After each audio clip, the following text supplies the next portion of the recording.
নমস্কাৰ স্বাগতম জনাইছো মোৰ চেনেলটোলৈ আজিৰ বিষয়বস্তু তৃতীয় শ্ৰেণীৰ ইংৰাজী বিষয়ৰ লেসন 4 পাৰ্ট 2 ঋতুজ ফোন এই পাঠটোৰ প্ৰতিটো শব্দৰ অসমীয়া ভাঙনি কৰাৰ লগতে সকলোবোৰ প্ৰশ্ন উত্তৰ কৰি দিয়া হ'ব পাঠটো চাই লাইক কমেন্ট আৰু সাবস্ক্ৰাইব কৰি দিব বলক আমি পাঠটো আলোচনা কৰো Let's check how much we have understood. बोला आमी परीक्षा करो किमान बुझी पालो. Number 2A answer the following question. तলৰ প্ৰশ্নবোৰৰ উত্তৰ দিয়া. এতিয়া এই প্ৰশ্নবোৰৰ উত্তৰ আমি এটা বহিত ধুনীয়াকৈ লিখি ৰাখিছো এইখিনি তোমালোকে ভালদৰে চাবা. एक नंबर प्रश्न तो হৈছে what did Ritu love to do with his phone ঋতুৱে তেওঁৰ ফোনটোৰ সৈতে কি কৰি ভাল পাইছিল Ritu loved to do with his phone playing games and watching videos ঋতুৱে তেওঁৰ ফোনটোৰ সৈতে গেম খেলি আৰু ভিডিও চাই ভাল পাইছিল 2 নম্বৰ প্ৰশ্ন what did Ritu say to his mother one day এদিনাখন ঋতুৱে তেওঁৰ মাকক কি কৈছিল one day Ritu said to his mother এদিনাখন ঋতুৱে তাৰ মাকক কৈছিল he is not feeling well তাৰ গাটো ভাল নহয় বা তেওঁৰ ভাল লগা নাই he feel sleepy all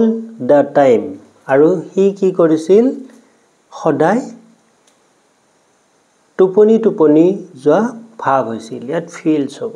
he feels third person হোৱাৰ কাৰণে ভাৰ্বৰ লগত এস হ'ব 3 নম্বৰ what did the doctor say to Ritu ডক্টৰে ঋতু কি কৈছিল the doctor say to Ritu doctor জনে ঋতু কৈছিল ডিয়াৰ ঋতু মৰমৰ Ritu phone time is like eating a chocolate ফোনৰ সময়টো এটা চকলেট খোৱাৰ নিচিনা a little is fine but too much is bad অলপমান খোৱাটো ঠিকে আছে কিন্তু বেছিকৈ খোৱাটো বেয়া মানে কি কৈছে ঋতুৱে অলপমান ফোন চোৱাটো ভাল কিন্তু বেছিকৈ চোৱাটো বেয়া হেতু বুজাইছে 4 নম্বৰ how did Ritu spend his leisure time ঋতুৱে তেওঁৰ জিৰণি সময় কেনেকৈ কটাইছিল Ritu spend his leisure time playing games and ৱাচিং ভিডিঅ'ছ অন হিজ ফোন ঋতুৱে তেওঁৰ জিৰণি সময় খেলি আৰু ভিডিঅ' চাই কটাইছিল হোৱাট এফেক্টেড ঋতুজ হেল্থ ঋতুৰ স্বাস্থ্যত কি প্ৰভাৱ হৈছিল বা কি প্ৰভাৱে দেখা দিছিল কেনেকৈ প্ৰভাৱিত হৈছিল বা কি প্ৰভাৱ পৰিছিল spending too much time on his mobile phone affected Ritu's health যে বহু সময়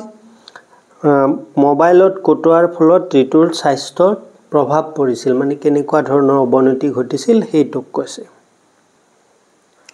B number write down the answer of the following question তলৰ প্ৰশ্নবোৰৰ উত্তৰ লিখা mother I am not feeling well মা মোৰ গাটো ভাল নহয় which I refer to here ইয়াত আয়ে কাক উল্লেখ কৰিছে I refer to here is Ritu ইয়াত আয়ে ঋতুক উল্লেখ কৰিছে 2 নম্বৰ ঋতুজ মাদাৰ টুক হিম টু এ ডক্টৰ ঋতুৰ মাকে তেওঁক ডক্টৰৰ ওচৰলৈ লৈ গৈছিল হু টুক হুম টু এ ডক্টৰ কোনে কাক ডক্টৰৰ ওচৰলৈ লৈ গৈছিল ঋতুজ মাদাৰ টুক ঋতু টু আ ডক্টৰ ঋতুৰ মাকে ঋতুক ডক্টৰৰ ওচৰলৈ লৈ গৈছিল 3 নম্বৰ she told the doctor about Ritu's তাই ডক্টৰক ঋতুৰ বিষয়ে কৈছিল who is she refer to here ইয়াত সিয়ে কাক উল্লেখ কৰিছে she refer to here is Ritu's mother সিয়ে ঋতুৰ মাকক উল্লেখ কৰিছে হোৱাট ডিড দা ডক্টৰ সে ঋতু ডক্টৰে ঋতুক কি কৈছিল the doctor say to Ritu Dear Ritu, phone time is like eating a chocolate. A little is fine, but too much is bad. অলপমান খোৱাটো ঠিকে কিন্তু বেছিকে খোৱাটো বেয়া ঠিক তেনেদৰে আমাৰ মোবাইল ফোন অলপমান চোৱাটো ভাল আৰু বেছিকে চোৱাটো বেয়া এনেকে ঋতুক পৰামৰ্শ দিছিলে এটা সি number read the following statement write true or false তলৰ উক্তিবোৰ বা তলৰ বাক্যবোৰ পঢ়া write লিখা সঁচা আৰু মিছা एक number Ritu's mother spent too much time on her mobile phone. Rituৰ মাকে তেওঁৰ ফোনত বহু সময় কটাইছিল মাকে কটোৱা নাছিল ঋতুই কটাইছিল গতিকে এটো ফলছ হ'ব ক্ৰস চিন দেছো তোমালোকে ফলছ বুলি লিখি লবা 2 number The doctor advised Ritu to spend less time on his phone. Doctor জনে ঋতুক কমকে মোবাইল ফোন চাবলৈ দিছিল মানে উপদেশ দিছিল এটো ট্ৰু হয় গতিকে ৰাইট চিন 3 number Ritu did not play with his friends because he was on his phone. ঋতুয়ে তেওঁৰ বন্ধুৰ সৈতে খেলা নাছিল কাৰণ হি তেওঁৰ ফোনতেই ব্যস্ত আছিল এটো ট্ৰু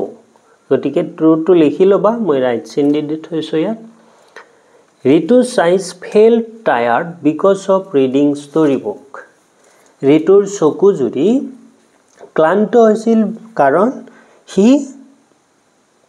সাধু কথা পঢ়িছিল বা ষ্টৰী বুক পঢ়িছিল সাধু কথা পঢ়াৰ কাৰণে নহয় হি মোবাইল ফোন চোৱাৰ কাৰণে ক্লান্ত হৈছিল গতিকে এটো ফলছ হ'ব ঋতু ৰিয়েলাইজ হিজ মিস্টেক ঋতুয়ে তাৰ ভুল অনুমান কৰিব পাৰিছিল অনুভৱ কৰিব পাৰিছিল এটো হ'ব ট্ৰু গতিকে ৰাইট চিন দিছো think an answer ভাবা আৰু উত্তৰ দিয়া Ritu's eyes felt tired ঋতুৰ চকুজুৰি ক্লান্ত হৈছিল because of using the mobile phone for a long time বহু সময় মোবাইল ফোন ব্যৱহাৰ কৰাৰ কাৰণে ঋতুৰ চকুজুৰি ক্লান্ত হৈছিল discuss with your friend তোমাৰ বন্ধুৰ সৈতে আলোচনা কৰা and আৰু write down লিখা write down তলত লিখা বা লিখা any two problems দুটা সমস্যা you might face for using a phone for a long time বহু সময় ফোন ব্যৱহাৰ কৰাৰ ফলত তুমি সন্মুখীন হোৱা দুটা সমস্যা তলত লিখা আমি সমস্যা দুটা আৰু তিনিটা লিখি দিছো it can causes headache বহু সময় যদি আমি মোবাইল ফোন ইউজ কৰি থাকো তেতিয়া আমাৰ মূৰৰ বিষ হ'ব পাৰে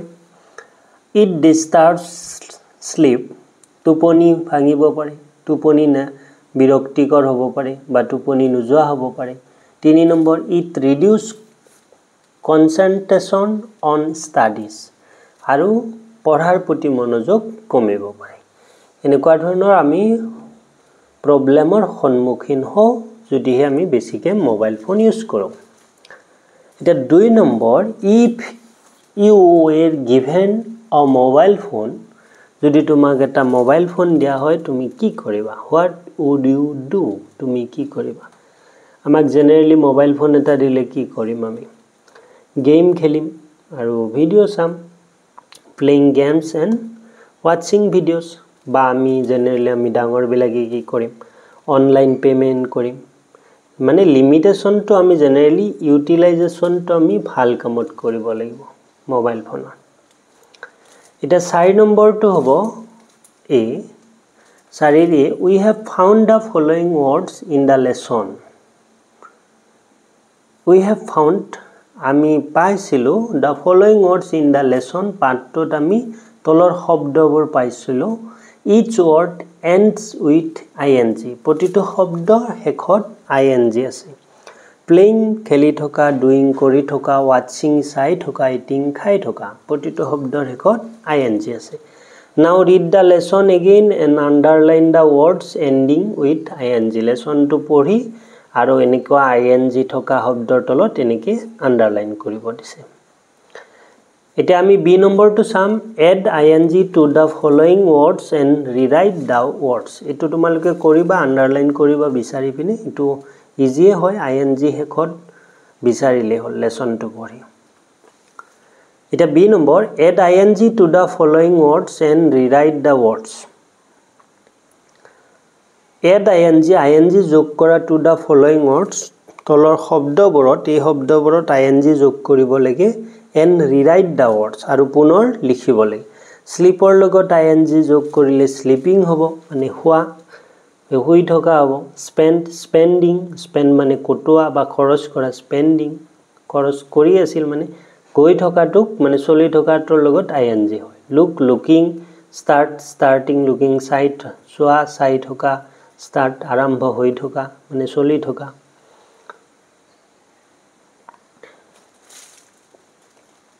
C number complete the following sentences using am is are যে am is are ব্যৱহাৰ কৰি তলৰ বাক্যবোৰ সম্পূৰ্ণ কৰা এটা হি আছে হিৰ লগত আমাৰ বহিব is he to third person singular he she it বা এজন মানুহৰ নাম ৰাম যদু এনেকে এজন মানুহৰ নাম বুজালে is হ'ব সদায় বা এখন ঠাইৰ নাম মানে এটা বস্তু যদি বুজায় তেতিয়াহলে is হ'ব দেৰ লগত সদায় are বহিব দে বহুবচন আছে third person plural number he is watching television তেও কি কৰিছে দূৰদৰ্শন চাই আছে বা টিভি চাই আছে ইয়া they are singing in the classroom হিয়তে শ্ৰেণীকোঠাত গাই আছে she is she লগত is হ'ব she is reading a book তাই এখন কিতাপ পঢ়ি আছে we লগত are হ'ব we are playing a guitar আমি এখন বা আমি এটা গিটাৰ বজাই আছো I am cooking with my mother মই মোৰ মাৰ হৈতে ৰান্ধি আছো বা খানা বনাই আছো এনেকে আমি I লগত am বহাম we লগত are বাকি যিবিলাক থাৰ্ড পাৰসন সিঙ্গুলাৰ আছে সেই সকলো বিলাকৰ লগত is হ'ব I লগত am বহিব we লগত are তাৰ পিছত দেৰ লগত are বাকি যিমান থাৰ্ড পাৰসন এটা বুজোৱা আছে সেই সকলোবোৰৰ লগত is বহিব 5 number read the following sentences তলৰ বাক্যবোৰ পঢ়া put ৰাখা question mark or full stop at the end of the sentences বাক্যটোৰ শেষত কি কৰা প্ৰশ্নবোধক আৰু ফুল ষ্টপ দিয়া যে জেনেৰেলি আমাৰ কি হয় বৰ্ণনামূলক বাক্যৰ ক্ষেত্ৰত আমাৰ ফুল ষ্টপ হয় আৰু প্ৰশ্নবোধক প্ৰশ্ন সোধাত আমাৰ কি হয় question mark হয় my name is any মোৰ নাম any এটো প্ৰশ্ন সোধা নাই কিবা জনাইছে ইনফৰমেশন জনাইছে গতিকে ইয়াত ফুল ষ্টপ হ'ব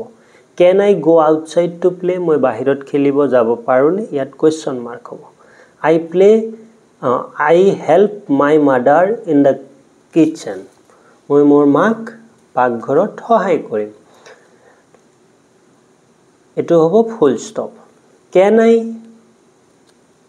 use your mobile তোমাৰ মোবাইল মই ব্যৱহাৰ কৰিব পাৰোনে এটো প্ৰশ্ন কৰিছে গতিকে question mark হ'ব যেটো ইনফৰমেশন ক্ৰিয়েট ইনফৰমেশন জনাই হেতু থব আমাৰ ফুল ষ্টপ আৰু যদি question হদে এটো থব আমাৰ প্ৰশ্নবোধক চিন read and draw one is done for you read পঢ়া আৰু draw কৰা আকা এটা তোমাৰ কাৰণে কৰি দিয়া হৈছে a crying face এইবিলাক আমাৰ ইমোজি মোবাইল ফোনত পাই এটো কান্দি আছে a happy face happy মানে সুখী বা ইয়াত তুমি এনেকে দাঁত কোটা ওলাই স্মাইলও দি দিব পৰা happy হলে ওপৰ ফালে হ'ব আৰু যদি sad face হয় তল ফালে হ'ব এইগিটা তোমালকে ধুনিয়াকে কালাৰ কৰি লবা say as fast as you can তুমি জিমান পাৰা হিমান বেগেৰে কোৱা 6 sick hicks nick 6 slick bricks with picks and sticks আকৌ এবাৰ কৰি দিছো 6 sick hicks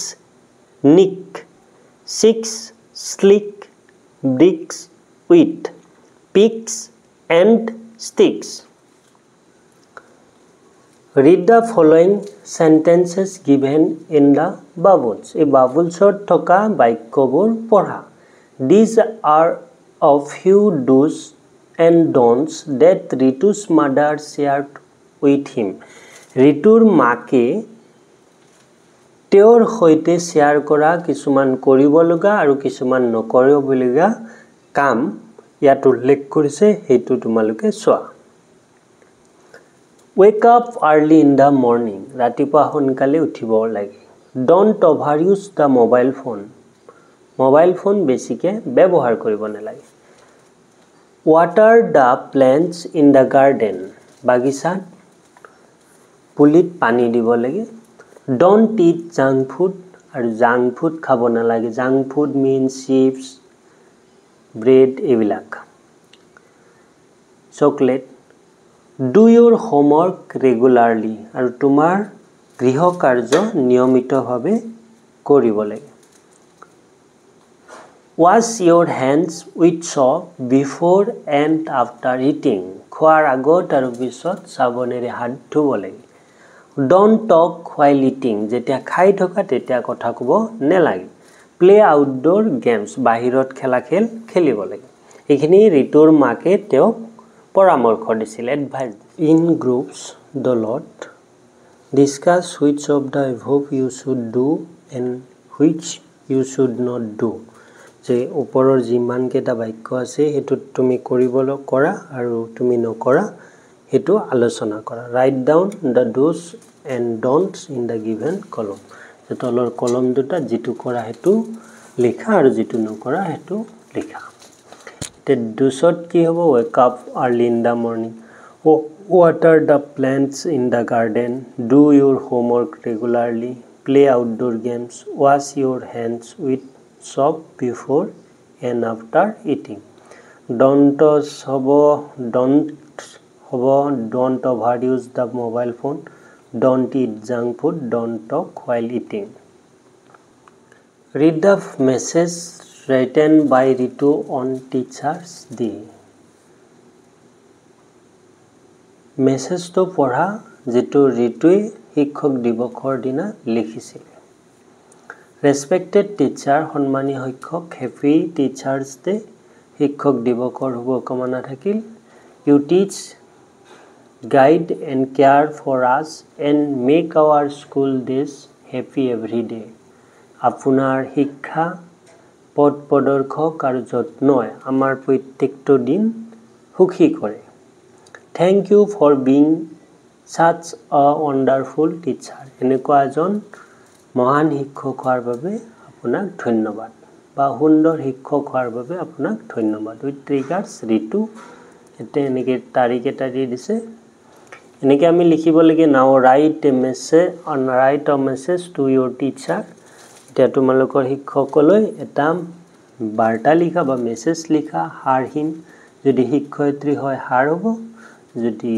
শিক্ষক হয় হিম হ'ব a happy new year in the box given below এই বাকচটোত তোমাৰ শিক্ষকক নৱবৰ্ষৰ শুভেচ্ছা জনাবলৈ এটা মেছেজ লিখা সেম এনেকে লিখিলে হ'ল respected teacher happy new year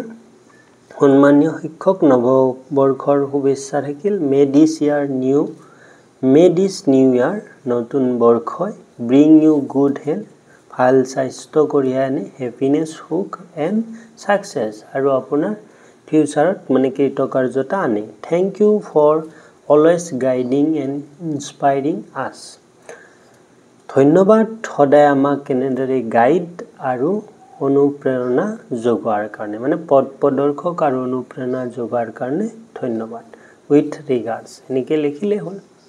আজিলৈ পাঠটো ইমানেই আছিল ধন্যবাদ